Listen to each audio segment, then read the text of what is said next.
জেনে নিন কুরবানিতে কি কি শর্ত থাকা জরুরি। কুরবানি ইসলামে এক গুরুত্বপূর্ণ ইবাদত, যা নিঃস্বার্থ ত্যাগ ও আত্মসমর্পণের প্রতীক।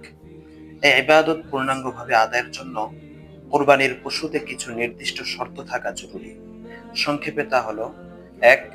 উপযুক্ত বয়স, যথা গরু মহিষ কমপক্ষে ২ বছর পূর্ণ হওয়া, ছাগল ভেড়া দুম্বা কমপক্ষে ১ বছর পূর্ণ হওয়া, উট কমপক্ষে ৫ বছর পূর্ণ হওয়া। নাম্বার ২, দোষমুক্ত হওয়া। ৩, মালিকানা সঠিকতা। পশুটি হতে হবে বৈধভাবে অর্জিত এবং কুরবানিদাতা নিজে মালিক হতে হবে। চুরি, জোর করে নেওয়া বা অন্যের সম্পত্তিতে কুরবানি করা জায়েজ নয়। নাম্বার ৪, নির্ধারিত সময়ে কুরবানি করা। ৫, নিয়ত সহি করা, অর্থাৎ একমাত্র আল্লাহর সন্তুষ্টির উদ্দেশ্যে কুরবানি করা।